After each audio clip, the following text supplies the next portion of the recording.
Hey everybody, mediacube podcast is back. Roman here, Ivan here, and today we're having a guest again, a good friend of ours, Andrey Selin from Moscow. Hi, Andrey. Hi, guys. Thanks for having me today. Thanks for joining us today. A little bit of information about who Andrey is and why is he here? Not only because he's a good friend of ours, but he's also one of the. I would say I would put it this way: he's one of the most professional guys in influencer marketing industry in the whole of the CIS. He used to work for Pixonic. And I say no, but yes. And Andrei actually was, correct me if I'm wrong, Andrei, but he was the first to launch influencer campaigns for Pixonic titles within the company. Pixonic is a huge Russian publisher doing a lot of influencer launches all over the world. Like they're really global and very popular. So Andrei was the first to take a risk of going into influencer marketing and coming up with ideas of how to spot relevant influencers, of how to forecast the outcomes, of how to track efficiency, all this stuff. So we're going to discuss it today. So thanks for joining us again. And right, let's remember your first days in influencer marketing. Could you please tell us how was it? How did you decide to take this risk, especially for a company as huge as Pixonic? I mean, the responsibility was probably huge. So how was it? Well, that was a part of my job basically because I worked as experimental marketing specialist whose job was to find some new sources for marketing, and we tried some offline marketing, we tried some billboards marketing, and once upon a time we stumbled upon the idea of trying to make something with the influencer marketing. It was 2016 or 2017. I don't recall very specific, but the thing is that in the CIS market, this was just beginning to rise, basically. So nobody did it, and Pixonic is a game dev company, and in the CIS game dev companies, there was some ideas that influencer marketing is good, but it's good only for the PR purposes, not for the performance marketing. And me plus Alexander Rubin, who was my lead at the time, convinced everyone that we can try to do this and that we can manage to find out how to measure it, how to make it properly, and how to make it not a PR case, but the performance marketing case. So basically, answering your first question, how did we take the risk? That was the part of the job. So it wasn't too hard to take a risk. But to make it profitable was the hardest part. At the beginning, like the first part of your question was about how was it in the beginning. In the beginning, it was like the Wild West because basically nobody understood how to work with the influencers properly, not only in the CIS sector, but like everywhere. It was an era of super bloated prices of the influencers, super unrelated imaginary results of those campaigns, and all of that stuff. But basically, like in the Wild West, there is a time when all of it settles and you just go to make a good usual work from it. And that's what we did, and a lot of other companies too. Had there been any other companies before Pixonic who tried influencer marketing as a source of installs as a performance marketing tool? Well, not on the global scale. I mean, there was some, but it wasn't like the main trend. Like not like today when we have every second company trying to do something with the influencer marketing. But well, we started with the Vikings publisher. What do they call Playrix? I suppose, or Plarium. Plarium, right? So yeah. So they were like the people who are launched their campaigns like parallel to ours. So we are like. Maybe they were 2 months earlier than us, or we were 2 months earlier than them. But we were like parallel. We did parallel launches from this. So we were the first, I think. Yeah. Maybe I'm not correct, and maybe maybe this is just my ego telling me that we were somewhere first, but But I guess but I you think were, that we were from what I first. know. So I have a question here. So Andrew, when you are recalling your first influencer marketing campaigns with some kind of huge influencers with big budgets, what are the top 3 mistakes or top 3 conclusions that you made after you finished your first campaigns? Maybe you recall something like that. Oh, there were a lot of conclusions and mistakes. Not only Just 3, top but 3. Well, we can dwell on that. the- Yeah, we can dwell, not just 3. Yeah. We can spot 10 or Yeah, 15, okay. whatever. So we have time. there can be a lot of mistakes when you first try it.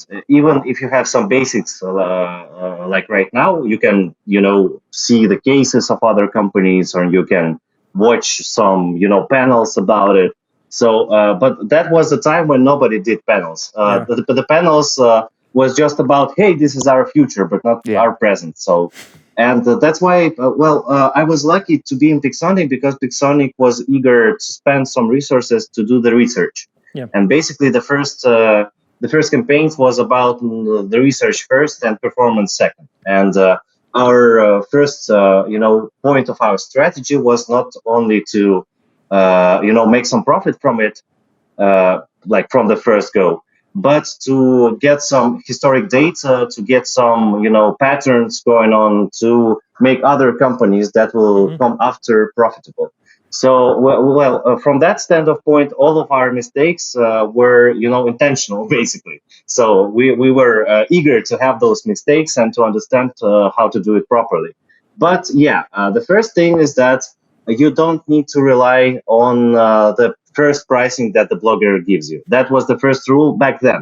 Right now, most of the bloggers are working with the agencies, and they got business developers, and that's why, the market works. Therefore, the price is like the usual. But during those days, everyone tried to make the most of their newfound riches, and to ask the most highest price that you possibly can. And during our first campaign, we were not as solid as during our second campaign. And some bloggers, as I recall right now, they asked too much, like not 2 times more than enough, but like 10 times more than enough.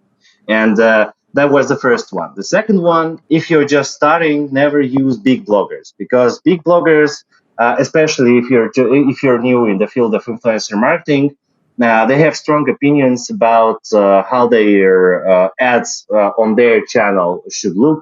What should they tell their audience, and what should they not? And a lot of this is super common and super easy when you have some experience to support you. But when you're just starting, you're this wide-eye deer who just stares at the bus, which is trying to crush him. And you say like, okay, you are the boss here, let's do it your way. But basically, some bloggers are cool with, they have this inner censor and inner director who can direct a good ad for you. That's for sure. Some of the bloggers do, but most of them are not. And therefore, you should need to have solid points in your guidelines about what should the blogger tell, what he shouldn't tell, what he should show to the audience, and what should he not. But there's the fine balance between it. If you're a publisher and you want to make A, great ad, B, have some standing in the influencer marketing because it's a body business, and if you're a bad person to work with, no other bloggers from the geo will work for you in like half a year. So that's why you need to find the fine balance in it. And that's why we always, in Pixonic, we always told about that our guidelines is not about us being like this big corporation which just puts the words in the mouth of the blogger, but we're super experienced in ads, and we're just showing how to make the ad better so that this content will look better on the channel of the blogger. So therefore, we're in the same team with the blogger. Yeah. So that's the second thing. So the first thing was super big prices, and the second one was to rely on the blogger's vision of how to do the ad. Yeah. And the third one is that sometimes blogger, like in this industry, you always have the drafts from the bloggers. So you give the guidelines, you tell what you expect, and someday you'll receive this first draft. And you, being this good, kind person, sometimes think, yeah, this guy, he did his best, and well, that's it for him, so I will accept it. But that's not the point. You always need to push this ad to be as great as possible, because you need to remember that this ad will stay on the channel forever. Right. Therefore, you as a marketing manager should be super vigilant about how this ad looks, how it feels, and try to think about what will people tell in the comment section when they will see this ad. So that's what the third thing is, that not being too judgy about the drafts for the first couple of times. Right. So you asked about three things. I think Yeah. that three things were the main one. Right, thanks. Could you recall some examples of weird creatives that bloggers came up with, especially in the drafts?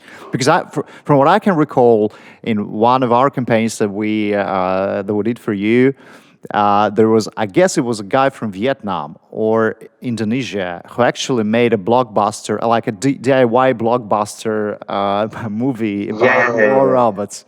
Do you recall this? Well, we're going to show it, to our audience. Within this but I recall this one, but there were a lot of those, basically, because this is the kind of integration you're looking for if you're, asking the blogger to do the integration, not the pre-roll.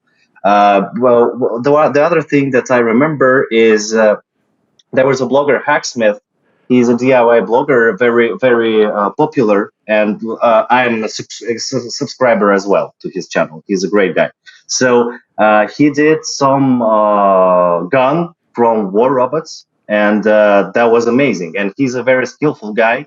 He has his hands are growing from the right place, and he did super great weapon from the scratch, and he tried to combine it with the War Robots universe and all of this stuff, and it was super amazing to see.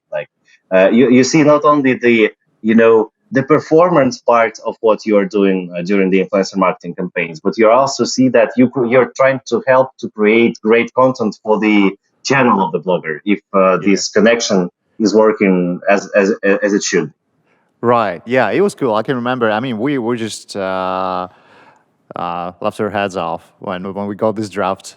Not from Mr. Hacksmith, but from these Vietnamese guys. I mean, you really should see it. They were, they took some paper boxes and made them look like they're robots. So they just put those boxes on themselves. Yeah. Got some toy guns or something like that, and they were like moving around some.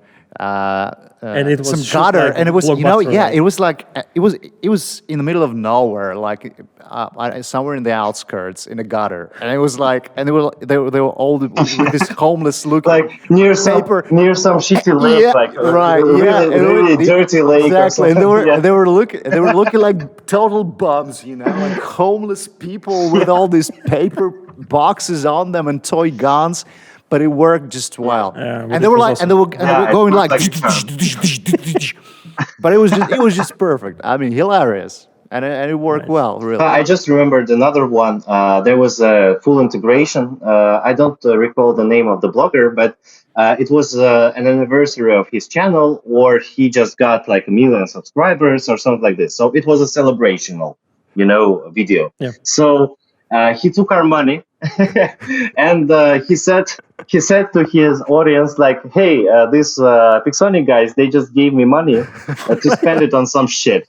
And for 20 minutes, he just went to these sites. You recall the sites when with this, native people from India or something like that, when you can ask them to write anything on the cardboard and they will show it and dance. So he bought those. He bought Jesus, who asked all of the humankind to install War Robots. He bought a whistle for the nose, and he showed it to everyone during this video. So it was super fun video. It was super light-hearted, and as I recall, it was one of the best integrations that we ever had, because it was so funny. And like during every presentation in Pixonic, during basically any chance that I had to show this video to others, to show my work, I showed it. So that was it was as fun as this. Yeah. So we'll definitely leave link in the description so everyone could enjoy these two cases that we have just discussed. This is creativity. This is what is expected from bloggers, really, to come up with their vision and their idea. And if this idea is cool, it works. In these cases, their ideas were not just cool; they were, unique. They were super creative. Yeah, like we discussed with other representatives of this industry. So it's very important to have the maximum level of honesty when someone is doing integration or dedicated video. Only in this case, it's going to work. So this was part of your experience in finding proper influencers, right? Not only this, but how to. Well, the thing is that I know that a lot of publishers and a lot of people working in the influencer marketing, they're talking with the influencers from the point of demand. It's like, I demand you to do this and to do this and shut up and don't do anything else. Yeah. So I think the key here is to find this common ground with every blogger that you're trying to work with, basically. So find out what does his audience like, what he is like, what does he like to do in his videos, what does he specifically thinks that is creative and fun. And based on that, you can propose like the great integration with your brand. Basically, it's like, hey, you like to buy some shit, I can give you money to buy some shit, but tell that it's from us. So or you love to build from the cardboard, let's do the blockbuster in the middle of the shitty lake. So yeah. So the thing is that I get it that there are like huge volumes of bloggers that every specialist in influencer marketing should process. So your campaigns are not doesn't consist of one or two bloggers. It consists of like 20 bloggers, 30 bloggers. So of course it asks for a lot of resources from your side. But if you're willing to do great stuff, and if you're willing to do it right, this is the only way basically to do it. It's like for past 3 months, I think, or 4 months, I see that Plarium with the raid did that thing. I see that all of their ads are super unique. That they're trying to up the rights of the blogger and minus his some other bad things in this specific blogger. So that was our way and is our way. Pixonic still has influencer marketing and it's great. And I see that Plarium thinks the same. Yeah. And they're being like the biggest guys right now from the game dev in the world, I think, in terms of the budgets. So basically, your approach is to give the creator the certain level of freedom in creativity, and you just do not demand to do something very scripted. And this one of the major things that make it work, right? I'll say I'll name it controllable freedom. It's like it is freedom, but it's still controllable. It's like there was a problem from the beginning that all of the ads from all of the brands, they look the same because from one specific brand, because they just gave the video creatives and said, hey, tell something and just push on this video creative, and that will be your video. And there was a problem that when you see it for the first time, it's okay. When you see it for the 5th time, it's okay. But when you see it from the 100th time, you recognize it from the first second and try to skip it. And that's not how the ads work. So basically what we did is we did 42-second pieces of our gameplay, which we pre-recorded. And we gave these 40 pieces to the bloggers and said you can combine them as much as you can. Yeah. So there was a freedom of combining and do it how it feels right for the blogger, basically. But it alleviates the problem of the same video creative going on and on forever. And it is controllable still. Yeah. Right. Another interesting question is, if we can share it, once you had this preliminary data from like your first launches, how then did you forecast the efficiency? Could you really forecast the conversion of views into clicks and installs, or it was again out of the blue, or you had certain metrics? Well, you just collect the historic data and that's it. So what we did, we separated different topics and different kinds of integrations and made them part of one pool. It's like all the moto theme channels with pre-rolls, and that's the medium data, like median data of them, like median conversions, median installs, and so on, median impressions, and so on and so forth. And you just collect it. Of course, you need to spend a lot of money to have a proper database, but I think that's the only proper way to see how your app works with the influencer marketing and with the YouTube specifically. Because in any other cases, of course, you can make some estimates based on the audiences, the genders of the audience, the their age, and so on, their monetary position, if I can say that. So, of course, you can measure from this, but your measurements will never be, 100% true, and there will always be miscommunications in this when you're planning. So, the rule number one, in any way, rule number one: always hope for the worst. Like for the worst possible scenario if you're doing influencer marketing. So if you think that you will get 1,000 views, although the blogger tells you that you will get 100,000 views, always think that you will have thousands and measure from this. If he is still acceptable, if he will get 1,000 views, we'll go get it. If not, so think about it more, because you always need to hope for the best, and that's the only way to properly measure the dangers of rolling the influencer marketing campaign. Yeah. So basically, the main thing about influencer marketing compared to the normal marketing, digital marketing, is that if something goes wrong, you can always stop the campaign in the normal marketing. If you did something wrong in the influencer marketing campaign, you can't push this switch. You already spent all of your money. Yeah. That was intended to be spent, and you can't change anything. So, but and based on that, always hope for the worst. But still, sometimes you can get much more from the influencer marketing campaign than from the ordinary performance campaign. Yeah, when it hits for sure some algorithms, or it hits the hearts of the audience. Yeah, true. We got one case. We got one case about it during our work. We bought an ad in MrBeast video, and MrBeast wasn't as popular as he is right now. And basically, this was one of the first videos that got like super high views.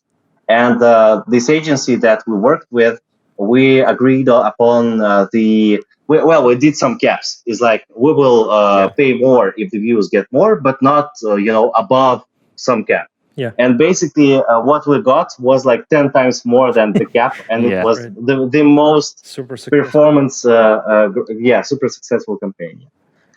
Right. Nice. Thank you, Andrey. And now we have a title for our podcast. We will mention MrBeast. The guy who launched the campaign with MrBeast. Right.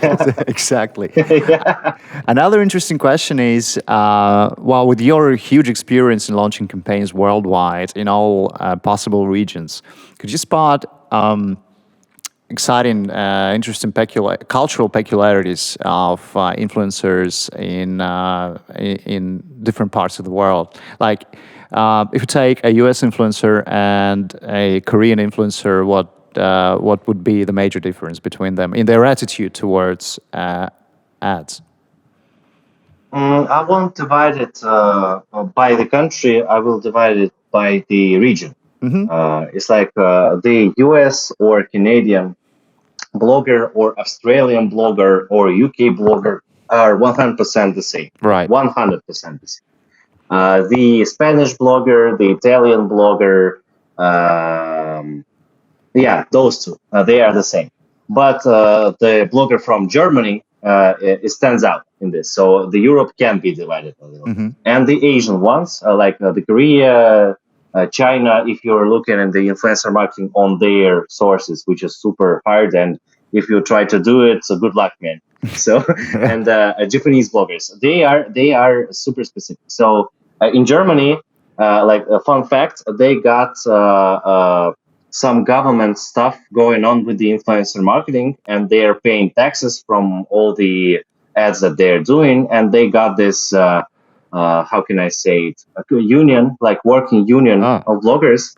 Therefore, they have pretty much the same pretty much the same prices, and you can't budge them to make it cheaper for you, because they say, I'm sorry, this is the union standpoint, so I won't do it cheaper for you.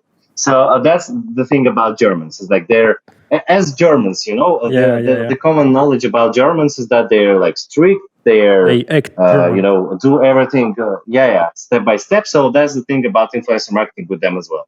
So if we're talking about Asians, like people from the Asian region, I mean, they are super hard to understand, basically, and that's not the from the standpoint of that they're talking something strange or something like this. They're just working strangely. They have their own work ethics, and it's like basically a lot of Asian bloggers, they think that it is good to make 100 iterations of your ad to make it good looking just on the 100th iteration.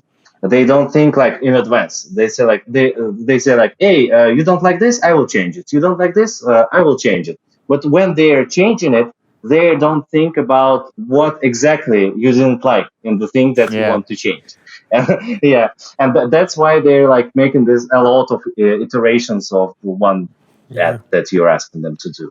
And all of the others, like the Russians, the United States guys, the European guys, not from the Germany, they're all the same. It's like the globalization works, and basically the business practices are global as well for those regions, like for the US, for the Americas, and for the Europe. Yeah, right. Basically. At the very beginning, you mentioned that like 3 or 4 years ago, influencer marketing was basically a wild west of marketing. In which way has it changed now in 2021? We can see that Germans have working unions. Yeah, this is civilization. I mean, influencer marketing really. So if we talk about other regions, has the market somehow settled, and are there now any understandable figures of how to spot if an influencer overestimates him or herself or underestimates him or herself? Like, are there any benchmarks right now that are known by everybody in the market? Well, there are a lot of open sources that can tell you a lot of interesting information about influencer marketing based on the cases, based on the case studies, based on the fails. So there are a lot of things that you can learn not by spending your own money and getting your own failures, but just by reading about the others' fails. And that's the first thing that will help out other companies to start their own influencer marketing, basically. Because like 2-3 years ago, you were either kamikaze or super brave to do influencer marketing. Right now is the usual part of the marketing that everybody is used to already. The quantity of the companies that are willing to start influencer marketing right now, I think, is much, much bigger and getting bigger from year to year, every year. From that point, like from 3 years ago. And therefore, there is a lot of money in this market. If there is a lot of money in this market, there are a lot of agencies that help out companies to do their own influencer marketing. There are a lot of agencies from the side of the blogger, and they're interested for their blogger to get as much ads as this blogger can. Therefore, they're making their own quality assurance of the ads that are doing. So basically, the market is just full of money and brave young people to get this money, and therefore this field of marketing will always be evolving, like in the near future, and we will see that it will be optimized, it will be much more controllable, and we'll have a lot of more tools that will help you out, like Tubular or other instruments that influencer marketing specialists are now using. And there were no Tubular 3 years ago. So maybe there will be a lot of more interesting tools in days to come. More interesting, things to do with the bloggers to make the campaigns as profitable as possible. So I see the influencer marketing future as the bright one, please. Great. Another topic I wanted to touch upon is marketplaces. Have you ever worked with marketplaces, and what do you think of it as part of industry? Well, I'm laughing because every time during the conferences, I encountered people from the brand new marketplace, Yeah. which will be the first marketplace that will work. Yeah. I seen none marketplaces that work because I think if they you want to they be just don't work for bigger companies, right? If there is a smaller brand, it might work for them. Well, I don't think so. Really, I don't think so. The thing is that you like to even for the small company, you need specific types of bloggers to work with your product, your app, or your physical product, or your service, etc., etc. So you need to pick from the huge variety of bloggers and to try to find out which type of bloggers will work best. If you have 1,000 bloggers on your platform, it's not wide enough. Therefore, it is not going to live. So that's the main thing. It's like if the YouTube will make like integral marketplace will integrate marketplace in the YouTube, and all of the bloggers from YouTube are instantly connected to it. And there are like thousands upon thousands of people from YouTube to manage those campaigns. This will be the marketplace to work. Any other types of marketplaces will die eventually. So that's my point on this. Yeah, right. What do you think of CPA model of relations with YouTubers? Well, from the publisher standpoint, it's the best one. I'm worrying about the influencers in this thing because it's not, Yeah, but when you recall, the case was MrBeast, so you have to set up a kind of a limit for every influencer that you work with. Otherwise, you're going to pay 10 times more than you expect. Yeah, but you can measure the conversions, and based on those conversions, your caps will be optimized, basically. So you'll say like, hey, I don't have a cap, but if you calculated the conversion properly, you will still have profit, even if the budget will grow. So that's the thing that balances out. So what I wanted to say is that CPAs are great for the publishers because this is the safest place to go. Basically, it's the safest route to go because you will never lose as much money as if you're just prepaying the blogger. But it's not. There is not much justice to the blogger because the views of the video is the thing that blogger can control in his head. He thinks that I will make a great video, therefore I will get a lot of views. If I'll make bad video, I'll get much less views. And that's the thing that he can control. But he can't control the conversion from the view to the install. And that's why there can be some misunderstandings or some bad blood between you and the blogger if you'll make the CPA with him. Because you'll say, hey, your ad is great, and I approved your ad, and I approved your video, and everything was great, but I have 3 installs, so here you go, your $10. So then that's, of course, is not the way to do business with the body business part of the investment. Yeah, true. Right. And so probably one of our last questions is, we now see that that influencer marketing industry has been evolving and will be evolving definitely, and it will be expanding, and more brands and products will try collabs with influencers and see its effectiveness. But still, are there any industries or brands that you think, from your standpoint, will never benefit or could never benefit from influencer marketing? Well, low margin apps and low margin businesses, basically. So if you have the lifetime value of $10, of course, influencer marketing is great for you. But if your LTV is like 20 cents, it's just physically impossible to do this profitable. It's like going beyond the speed of light. It's just physically impossible. So you can get the best blogger, you can get the best price, you can get the best conversion, but your install from the influencer marketing campaign will never be less than $2 basically, or $1.50.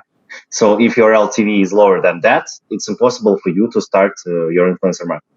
Yeah. And that's the easy answer to this question. There is no specific things. There is no like only hyper casual games will never be in influencer marketing, or only people who sell toilet paper will never be in influencer marketing. So basically it just jumps from the product. If your product is going through those brackets of LTVs, you will be good, no matter what product you have. But if it is below, I'm sorry, influencer marketing is not for you. Right. Yeah, I think this is the last question that we have. It's not this one, but the one that I'm going to ask right now. Sure. So it's a normal We question. can stay all night. This is the last one. Yeah. I think we have to ask every representative of a brand who deals with influencer marketing. So which option is better, to hire an agency or to have the entire dedicated in-house team that works with a full circle of all the stuff that sometimes you give to agencies to work with some stuff? What do you think? Got What's it. your experience? So got it. So the first thing that I need to specify is that I'm not representing any brand right now, any publisher. I'm representing Andrey Selin right now. Right. Okay. Yes. This is what we started from. Specify. Yes. Exactly. Yeah. So that's the first thing. And the second thing, my advice is that if you have a lot of resources, if you think that you can get 10 people working on influencer marketing, and you think that it can grow, like the number of people working in this field in your company can grow, that's okay. You don't need an agency. But if you have just a couple of people, of course you will need help, because as I said previously, there are a lot of volume in what you're doing. There are a lot of bloggers, there are a lot of data, there are a lot of communication, and so on and so forth. Therefore, you have this bottleneck of how much things can one person do, basically. And if you want to expand but have in-house just several people working on it, use agency. If you're new to this and you need a guidance of how things work, and to get this basic grip on how it is working, yes, use agency, because I think agencies are good for giving you an advice based on their experiences and some of the experiences of their peers, basically. But if you're just want to wash your feet in the waters of influencer marketing, or you think that you can hire like 40 people, of course you don't need an agency. Or if you're super smart and looked upon every panel there is, and every book there is, and every case there is, yes, it is great to start it without an agency for you. Right. Great, Andrea. Thanks. We'll be winding up. Thanks for joining us today. I hope it's not the last time you're joining us in our podcast. Yeah, we'll be happy. We'll be happy to have you again someday. Soon. Yeah, I will be waiting for your invite. Yeah, guys. thanks. I like to speak. As you know, I like to speak with you guys always. Yeah. So, thanks for having me again. And thanks for joining us. Come over, visit us in Minsk. By the way, we'll see Andrea, I guess, in a couple of weeks in Minsk. So. Yeah. Right. Maybe we'll. No, we surely have to make a live offline podcast with Andrei when he's here. Yeah, that's another one. That's a good idea. Yeah. Will we be drunk? You are invited. Yeah, but we can be right here. We can be on a drunk. Yeah, right. Yeah, we can be drinking right here. Oh, we can make a rock and roll. We can make a rock and roll special series. Like we're just three of guys drinking and speaking about influencer. Absolutely. We can even. That? Yeah, right. We can even come up with an idea for some game. Like the one who loses a point is drinking something. A truth or dare. Yeah. I'm in. Truth or dare. Yeah. Right. Thanks. Sounds good. Thanks, Andrei. Thanks, Andrei. See you in Minsk. And thanks for watching us, mediacube podcast. Roman, Ivan, Andrey Selin, our good friend from Moscow, a great influencer marketing professional. Bye-bye. See you guys. See you.